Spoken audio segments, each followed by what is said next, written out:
Yeah, let's do that. Let's head over to the Village Council here and talk about some of the stuff, just some casting things since the last time we talked. I think we were talking about, oh gosh, Daisy Conger and a lot of the parents in Edmonds Field. But there has been some new news recently, casting some characters I didn't think would actually be in season 1. And that's kind of, hey, the Tinkers, man, the Tuatha'an, man, and Aram is one of them. So hey, cool. That means we're gonna get that. So we are gonna see them. Season 1, my guess is probably you're probably episode 3, right? Because I think that's probably when they'll be split up, right? It's episode 3, so maybe that's when you meet them. So that's gonna be cool. That means that we're gonna see them. I didn't think we would. Yeah, I know, and actually, so we've seen some of these images. So, like for example, Maria Doyle Kennedy, we've seen her face before, and she was someone who we knew was cast.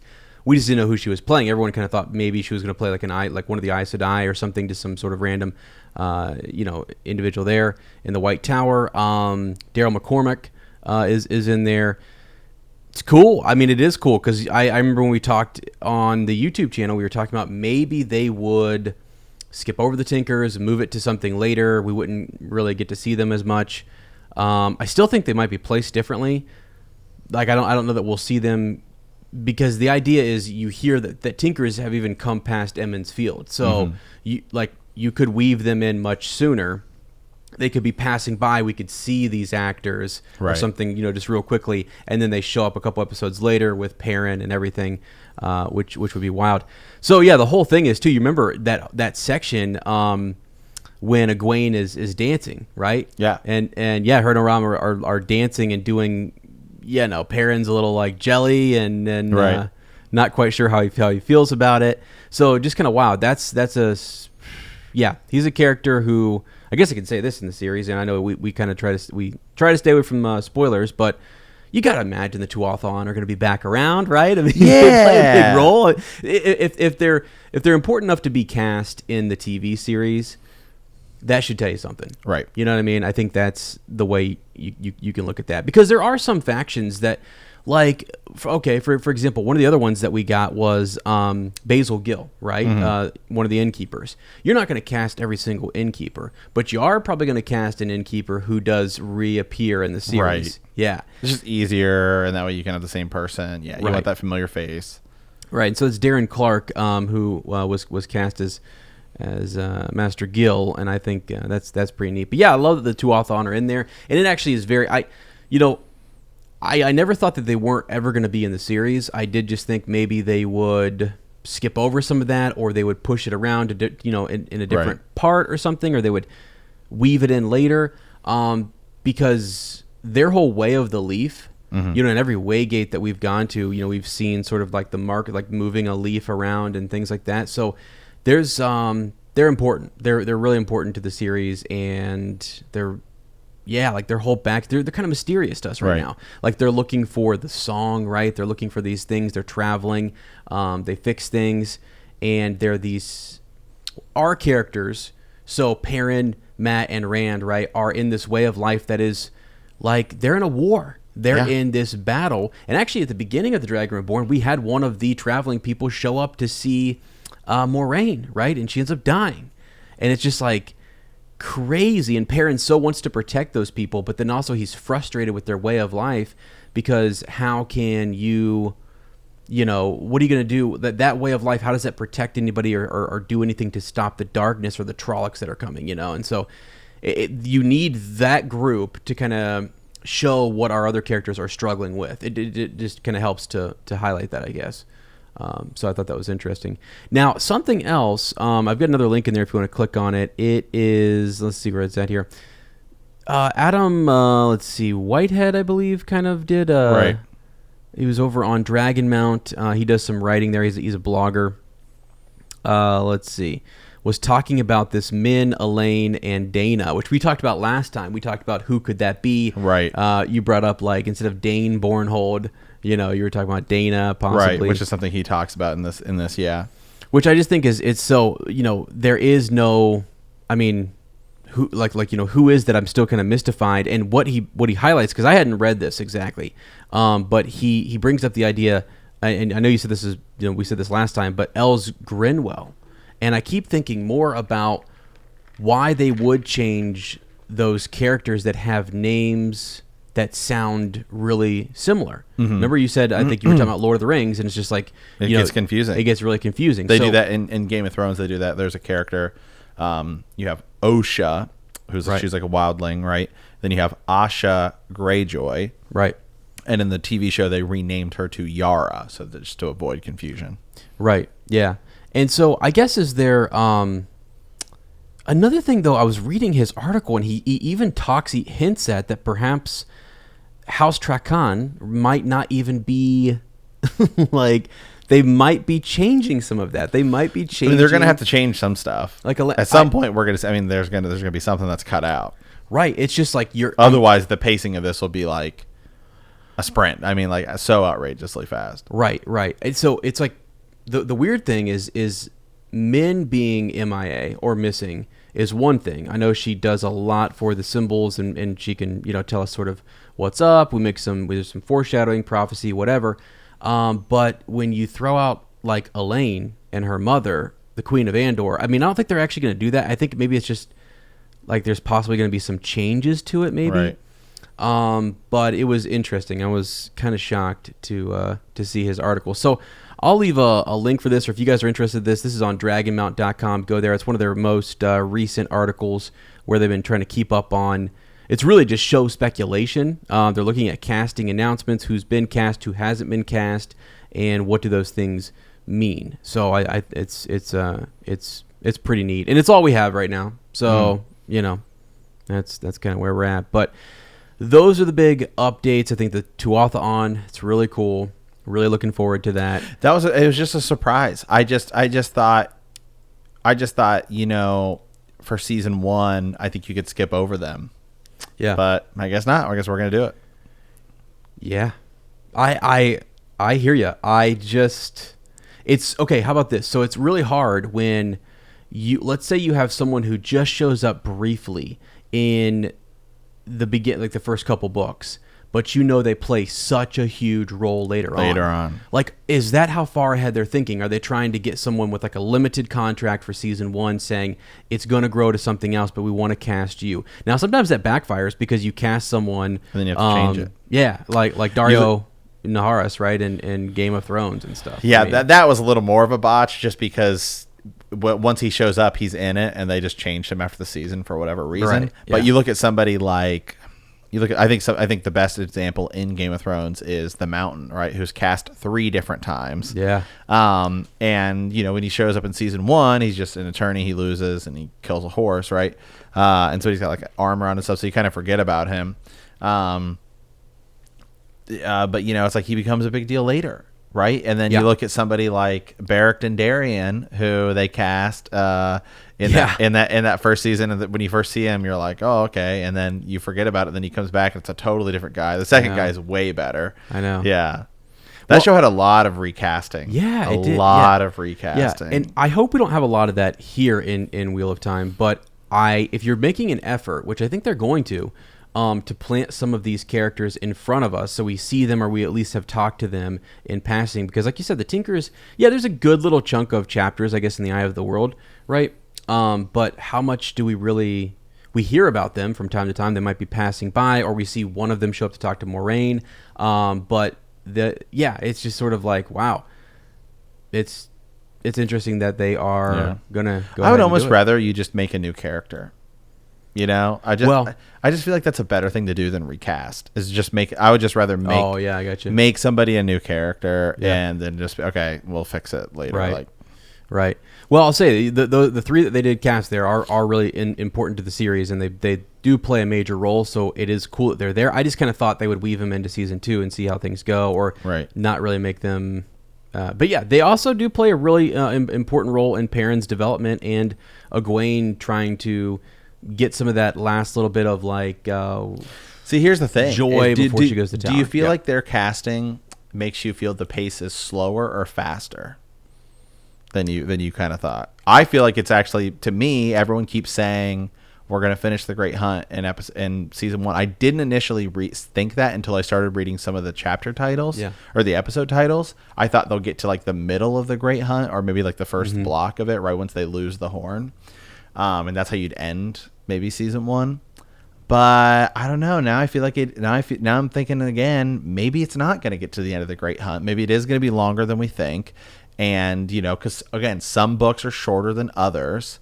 Yeah. And so you don't have to do 2 books because some books aren't as big. So with this, I'm thinking, I don't know. I think it is gonna be a little bit slower than maybe 2 books a season. Some people are saying they might. I got a buddy who keeps telling me, he's like, I think they're gonna finish the 3rd book in season 1. I'm like, that pace is fast. That's like, fast. That's really fast. I'm like, you'd be ending the Eye of the World in episode 3. He's like, I think you could do it. I'm just like, yeah, yeah. Like, well, it's kind of like what I told you, where I think if you were to blend the 2 books, it's like, what characters were significant in book 2 that we could bring forward into book 1? And so you think of, we talked about Varen, Inktar, all that kind of stuff. Like, could you weave Dana? Could we see more of the Ogier with Loyal? Right. You know what I mean? Could we meet him in a different place besides the Queen's Blessing or something like that? Yeah, there's maybe different ways to kind of do that. So I have thought, like, do they go at technically a slower pace with Rand, who's our main character, right? And maybe not have him progress as far, but surround him by just a bunch of different, characters. Maybe. But then the problem I have is also like New Spring stuff is supposed to be woven in there, and I think that's going to be a lot of his flashback stuff. That's why I don't know. I think I am leaning back towards they're not finishing the Great Hunt in season 1. Yeah, it'd be crazy. It'd be crazy. I just don't know. I think you just go at a pace that works, because again, some books are going to be shorter than others, and some are, there may be something that you need just casting wise or whatever, where you say, hey, this isn't. We know later down the line this isn't as important, so we're going to cut this out. Like like if you have to. I think the only way to approach this is you have to come up with a plan that works for the entire thing, right? Yeah. And just be like, I know that in book 7 there's something I can cut out, or there's something I can take from book 7 that I can throw in here that I'm just using 7 as a broad example. I could pull that out, put it in here, it'll work, and then we can touch it later. Well, it's like, okay, not that they're going to do this. We're being hypothetical here, right? But if you're a showrunner and you're trying to figure out what can we do, what do we have time to do, how do we build more characters around Rand, do more if you're going to bring Loyal in and you don't want to spend a whole, like, maybe you do introduce him at his steading versus like at the end, or you skip right past like you go through Camelin, but you don't necessarily stop in and talk and see, like, you see Logain and stuff, but you don't really interact with everyone else there and the royal family as much, and you're going to bring them in as like a season 2 type of thing, because it's just a lot. It's just a lot to say that you're gonna meet all of those, because every character that you do meet in the Eye of the World is extremely important. It's someone that Robert Jordan had been thinking about for a long time, and most of them will stick around for. See, like, I'm with you. I mean, like somebody like Inktar, boom, I think you could bring him forward. Dana, I think Dana is totally a character that if it's Dana, Dena, right? The character, Tom's girlfriend who dies. Again, if you're going at 2 books a season, to me, if you lose Tom in episode like 2 or 3, right? And then he shows back up in he'd have to show up in like episode 6, and now he has this girlfriend, and then his girlfriend dies. It's like, well, it doesn't hit as hard. So she's a character I easily think, okay, I would change. This is what I would do. I would change it if you did want to include her, and I'd have her show up at Edmund's Field with Tom. They've been together for a while, and now when she dies as a result of Rand coming back into Tom's life and like the Aes Sedai and all this stuff, kind of bringing it back into Tom's life, it hits harder, because now it's like, okay, that's, again, it's just one of the things you have to think about with the TV show is, there's a big difference between something that happened 20 chapters ago as opposed to 1 episode ago, right? I mean, it's like the Lan Nynaeve kind of, love story you have going on in The Great Hunt, when Nynaeve is doing the trials and she sees a future with Lan, it's like, well, that, at that point you're 70 to 80 chapters in, as opposed to if you're doing 2 seasons or 2 books a season, her just really kind of meeting Lan at the end of episode 1. Episode 2 is where she kind of shows up and they're going to go on this, quest together. And now she sees a potential life with him by episode 5 or 6. I mean, it's like, well, we just met this guy. So it's just, you have to move things around for books to work, and it'll be okay. I mean, I'm fine with them shifting stuff and making it work. Yeah. Yeah, I just think we're going to be a little bit blown away by how much they're like you mentioned, book 7 or book 6. Like it may be really important to show us something early on that is going to come back. And I think that's what they're doing. Later. I would go about it. I think a better approach than, okay, what can we keep from book 1 and what can we take from book 2, right? Okay, then we'll start writing season 2. I think the better thing to do is, here is the entire chunk of information I need to get from this point to this point, right? And let's just make it work, right? I can pull this over here, I can pull this here, I can pull this here. It's like when you're building a puzzle, right? You have all the pieces in front of you. Right. You can start with the corners. You can start with, look, all these pieces go together. I can put it here. You can build the puzzle any way you want. There is no set order of how to do it. And then at the end, you've built the puzzle, and the picture looks the same. Mm-hmm. So, I think that's just how you do it. Yeah, and let me ask you this. So I think a lot of people, and we know this just from being in the Game of Thrones fandom, a lot of people who watch the show are not actually going to go read the books. Absolutely. They're not going to. They don't want to. They're not into that. They're just into the TV show. They want to watch something that's really cool. Maybe years later they will or something, but they will be surprised. So if you're a showrunner, you still have to throw all the things that we as readers kind of know, we're still going to be surprised. We're going to be surprised at what they do and what they don't bring in, or just, variations or whatever. And there's a lot in the series that they can still have an element of surprise based on who's cast for what character and how people switch and stuff. So, I think you got to think about that, right? You got to think about these people who have never been exposed to the series, have no idea what it is, and you've got to have that Game of Thrones feel a little bit, sort of like, I didn't see that coming. Like, I should have. Now I want to go back and rewatch it. I can see traces of that happening. So, I always find it weird. I think it's just funny because it seems like film adaptations that come from books, because there's dialogue and and the story's more written out and it feels more of like a script, right? People tend to be way harsher on when they take liberties or when they do stuff differently. But in every superhero movie, they're drawing from comics, and people, it's just because comics are just, canon that gets completely destroyed and rebuilt over and over and over again, and people are just fine with them taking interpretations from this comic and this comic and this comic, and it's just fine. And it's like, I don't really have an issue with a movie that draws heavily from a book and just being like, no, it's inspired by. It doesn't have to be the exact same story. We can go about things in our own way to make it work, because you have to make it work as a movie, right? To me, one of the criticisms I have of the movie The Watchmen is that the movie, it's just like all over the place. It's like weird, but the people who read the graphic novel are like, we love it because it's so it's so true to the source material, which is cool, because that's what the route they wanted to go, and it worked.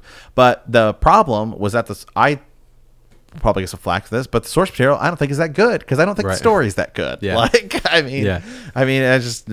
just me. It's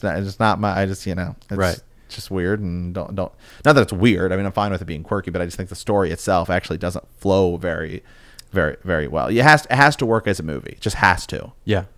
Yeah, and I think you're right, and it's something Brandon Sanderson mentioned, right? Is there going to be people who super hone in here and say, I can't believe you cut that character, or you didn't bring them in, or whatever, and but I think you really do have to stop thinking about it as a book series, and it's a TV show, and how do you make this, and remember that most people will never have read it, have no idea what it is, nor will they even want to go read the books, which is okay. Exactly. And the other thing is, like, when I think of the Lord of the Rings, and we're a book club, obviously. We love books. Yeah, absolutely. And I love the books, but I mean, you deal with the Lord of the Rings as, right? the people, like, it's like, think about this for a second. The Lord of the Rings won the most amount of Oscars, like, you know, ever, right? Return of the King tie, it won like 13, right? Which is like, it ties like Titanic or something. Right, I think they're tied, right? It's like, okay, Return of the King won like 13 Academy Awards or something. Yeah. Obviously, it's one of the greatest movies ever made. Yes. But you know what? There are people out there that are like, it doesn't follow the books. I can't, I just, you know, or they think that the film adaptations aren't true to the source material. And you know what? The group of people that adheres to is so small that who cares? Yeah, who cares? You are totally within your right to have the opinion, and I mean, I personally don't, whatever, but I know you know people. There's a small, it's like that a have small, it, but it's like if you're a showrunner, it's like I can't cater. I can't cater to the you know, hundreds when I'm trying to sell this to millions. That's right. It's just, that's how it works. Right. Yep, that's exactly right. And it's unfortunate that sometimes those hundreds will be the loudest people, right? And you have to look past that because most people truly enjoyed it, and that's where you go look at the money on it, right? How well did it do? What are the ratings? All that kind of stuff, you know. So just make a great movie, man. Yeah, I love the Lord of the Rings movies. Absolutely. I like. Absolutely. I mean, you know, it's like I like the Lord of the Rings movies more than I like the Lord of the Rings books. I don't like the Hobbit movies more than I like the book of the Hobbit, but you know, that's okay. That's you know, and right. And there was reason why, like, Peter Jackson cuts out very specific portions of Fellowship and Tom Bombadil. What does it actually really do? Right. And it does do a lot for the reader, but if you're thinking about just this, I mean, it's just a side quest. Right. And it's not. It doesn't. It. And even where they end it, you know, I don't know that you need all the stuff with the Shire at the end. Right. I think where they end the numerous endings. Right. I think it's great in the books. It's great, but yeah. It's also totally fine just to say they went back and they lived, you know, and they're already 4-hour movies. Mm-hmm. I mean, like, that's another thing. Find another book series that is willing to make a director's cut that's a 4-hour movie, and look how much it includes. Right. Like, I mean, they would have to be 5-hour movies to include everything. It's just not. It's not feasible. Right. Yeah.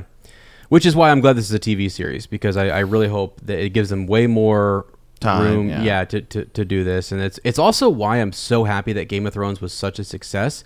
Because now you have Wheel of Time saying, yeah, let's do a TV series, which is great. You also have Lord of the Rings going back to the Second Age, trying to do the same thing, trying to say, let's just take our time and work through the material. And it's awesome. We want to consume it, and now that they know that, we're good. It's a good thing. So yeah, I mean, yeah. I think one of the best things that ever happened, oddly enough, was Harry Potter and Twilight said we're gonna do it in 2 parts. Yeah. Right.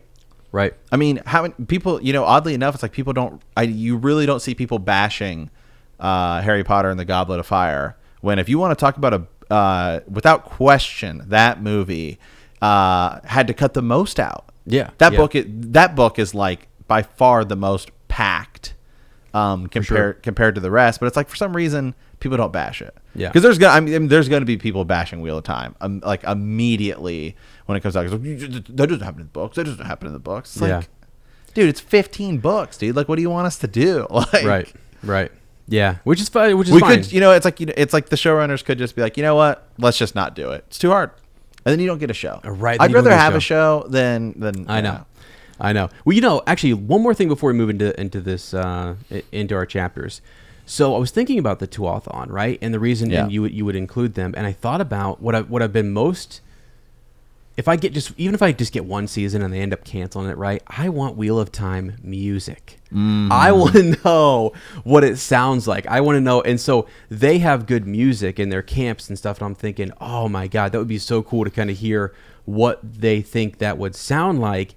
And then I'm ready for that. I'm just so ready for the opening theme. Yeah, then I can get inspired. It has to be. It has to be epic. There'll be covers of it. It's just going to be the Wheel of Time intro music. Just it has to be good. Yes, it does. Yeah, and I think it will. I think it's good because I think it's something that helped set Game of Thrones apart, man. Yeah, because everybody loves that music. That it's like, yeah, you know, you just go and you're just in it, right? And it's like you gotta have it. You gotta have that. Yeah.